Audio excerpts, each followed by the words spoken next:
Conscious होतो है ना? आता कॉन्शियस होतो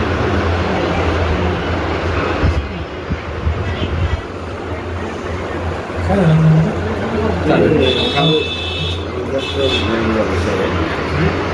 कुठं बिघडलं तो वगैरे टाकतो का? मराठी करते का? रिकव्हरी काहीच नाही झाली टाकतोच आहे का? रिकव्हरी व्यवस्थित अनकॉन्शियस होतो खेळती वगैरे 2 दिवसापासून वेळ आली घरी चला आगे घरी जा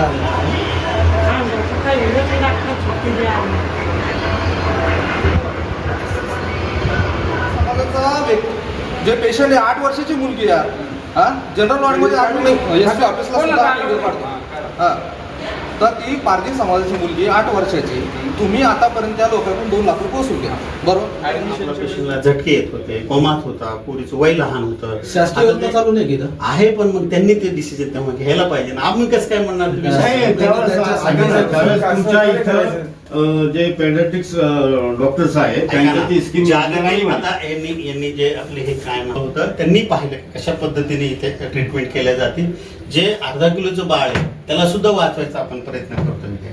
त्याच्यामुळं एवढे आम्ही 500 लोकांचं काल नाश्ता जेवण आणि दिल्लीहून डॉक्टर आले होते त्यांनी स्वतः काल त्यांची बाईट घेतली. त्याच्यामुळं आमचं तुम्हाला फक्त स्कीम मध्ये कसं असतं स्कीम ज्या आहेत त्या ठराविक आजारासाठी आणि ठराविक ह्याच्यासाठी आहे आणि पेडियाट्रिक डिपार्टमेंट जे हे आहे ते आपल्याला अजून मिळालं नाही.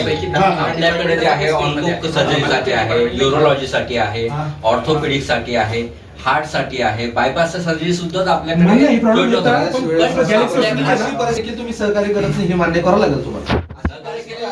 सुद्धा तुम्ही स्कीमचा फायदा संबंधित पेशंटच्या नातेवाईकाला सांगत फॉर्मॅलिटी तुम्हाला करावं लागते. फॉर्मॅलिटी तुम्हाला करायची अगोदर करून घ्या. डॉक्टर शावरे आपले बंधू आलेले आहेत बोला. डॉक्टर पेशंट रिकवर झाला किती बाकी आहे तर त्यांना त्यांनी कालपासून सांगितलं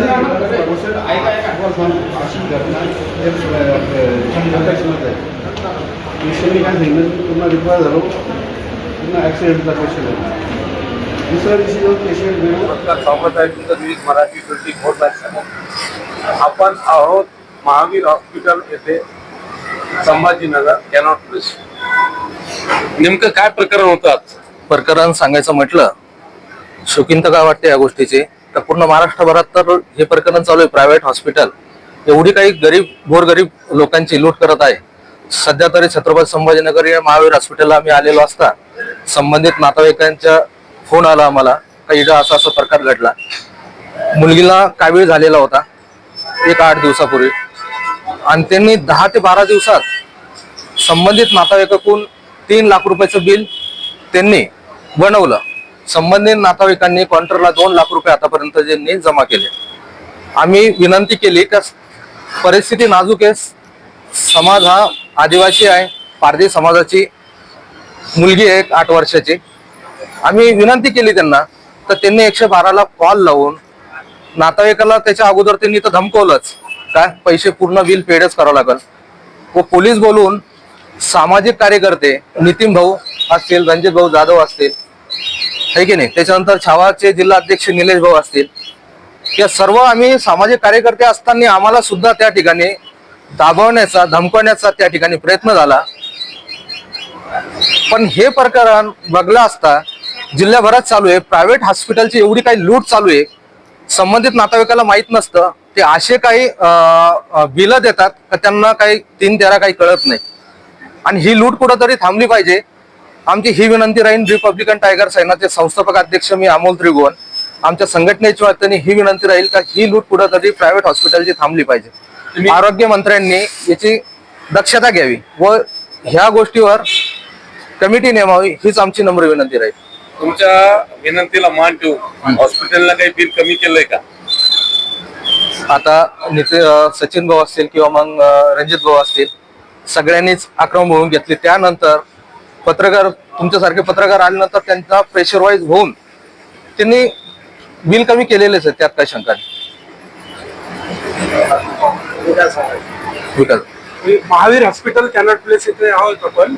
एक पारधी समाजाची मुलगी आहे त्या मुलीचे वडील इथं आपल्यासोबत आहे आणि जो पारधी समाज आहे त्यांना शिक्षण रोजगार या काहीच सुविधा नाही. अशा असताना त्या मुलीच्या वडिलांनी आमचे मित्र अमोल त्रिभुवन यांना संपर्क केला. तर त्यांना संपर्क केल्यामुळे आम्ही सगळे इथं ज्यावेळेस आलो तर इथले जे कर्मचारी आहेत, सिक्युरिटी गार्ड आहेत, इथं आरेरावीची भाषा करतात.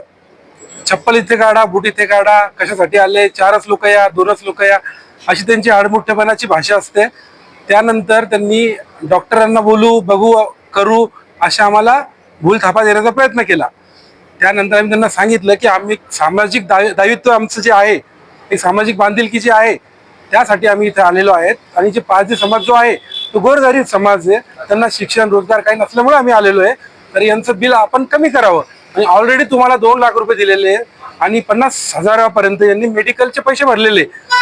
मेडिकलमध्ये कुठल्याही मेडिकलला आपण गेलो, हॉस्पिटलचंच मेडिकल असतं आणि रेट जे असतात मेडिकलचे ते 30 ते 40% वाढूनच घेतात.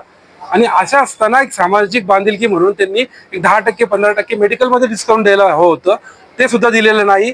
आणि जे बिल कमी करा म्हणतोय, त्यांनी बिल कमी करा म्हणल्यानंतर 112ची धमकी 2 वेळेस आम्हाला दिली आणि 112ची गाडी बोलवली. गाडी बोलवल्यानंतर पोलीस कर्मचारी आम्हाला ज्यावेळेस बोलले, पोलीस कर्मचाऱ्यांच्या आम्ही लक्षात आणून दिलं की हे डॉक्टरांचा काय प्रकार चालू आहे, ते सिक्युरिटी गार्ड कसे वागतात मगरुरीने. त्यानंतर पोलीस कर्मचारी आम्हाला सांगून गेले की ठीक आहे, डॉक्टरांना आपण रिक्वेस्ट केली, आपलं बिल कमी होतंय, तर इथं काही वाद नको. आम्ही तेच सांगितलं त्यांना की आम्ही सामाजिक संघटनेचे लोक आहोत, आम्ही इथं वाद झालेला आलेलो नाही.